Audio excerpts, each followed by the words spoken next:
নমস্কার বন্ধুরা, রূপালিস kitchen and ব্লগসে তোমাদের প্রত্যেককে স্বাগত। আজকে এই ঝিঙেগুলো যেগুলো দেখছো সেগুলোর খোসা দিয়ে ঝিঙের খোসা বাটার রেসিপিটা তোমাদের সঙ্গে শেয়ার করতে চলে এসেছি।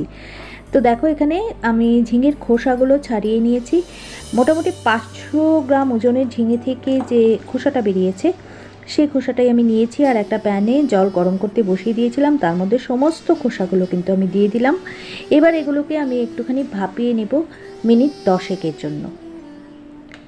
দেখো, মোটামুটি ঝিঙের খোসাগুলো নরম হয়ে গেছে, 10 মিনিট সময়ও কিন্তু হয়ে গেছে আমার। এবার এইগুলোকে নামিয়ে খুব ভালো করে কিন্তু ঠান্ডা করে নিতে হবে, রুম টেম্পারেচারে একদম নিয়ে আসতে হবে। আমি গ্যাসটা অফ করে দিলাম। খোসাগুলোকে ঠান্ডা করে নিয়ে চলে এসেছি। একটা মিক্সিং জারে সমস্ত খোসাগুলো আমি দিয়ে দিচ্ছি।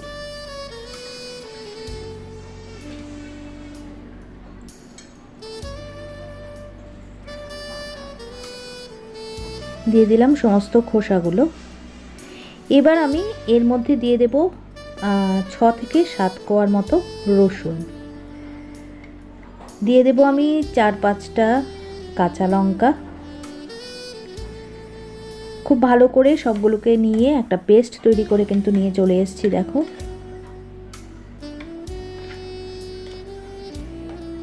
এবার এদিকে একটা প্যান বসিয়ে দিয়েছি, তার মধ্যে দিয়ে দিচ্ছি সর্ষের তেল 2 টেবিল স্পুন। রান্নাটা অবশ্যই সর্ষের তেলে করো, তাহলে খেতে অসাধারণ লাগবে।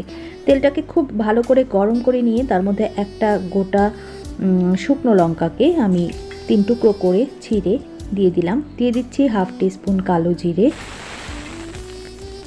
এবার দিয়ে দিচ্ছি পেঁয়াজ কুচি। একটা ছোট্ট সাইজের পেঁয়াজকে আমি কুচি কুচি করে কেটে নিয়েছি, সেটা দিয়ে দিলাম। তবে পেঁয়াজ কুচিটা খুব বেশি সময় ভাজবো না, ধরো 10 থেকে 12 সেকেন্ডের মতো একটুখানি জাস্ট নাড়াচাড়া করে নেব। গ্যাসের ফ্লেম কিন্তু আমি একদম লো করে রেখেছি এখন। এবার আমি যে খোসাটা বেটে রেখেছিলাম সেটা কিন্তু এর মধ্যে দিয়ে দিচ্ছি। এটা দিয়ে ভালো করে একবার মিশিয়ে নেব।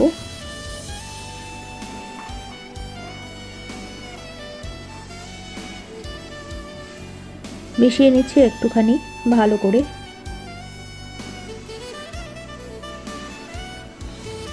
দিয়ে দেব হলুদ গুঁড়ো 1/4 টিস্পুন, লবণ দিয়ে দেব স্বাদ মতো, দিয়ে দিলাম। আর দেব হচ্ছে চিনি হাফ টিস্পুন। এই খোসা বাটাটার মধ্যে একটুখানি চিনি ব্যবহার করো, খেতে অসাধারণ লাগবে।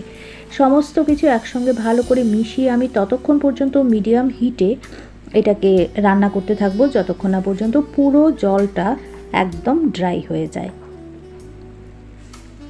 কন্টিনিউ নাড়াচাড়া করে যেতে হবে, তা না হলে পরে নিচটা পড়ে যেতে পারে।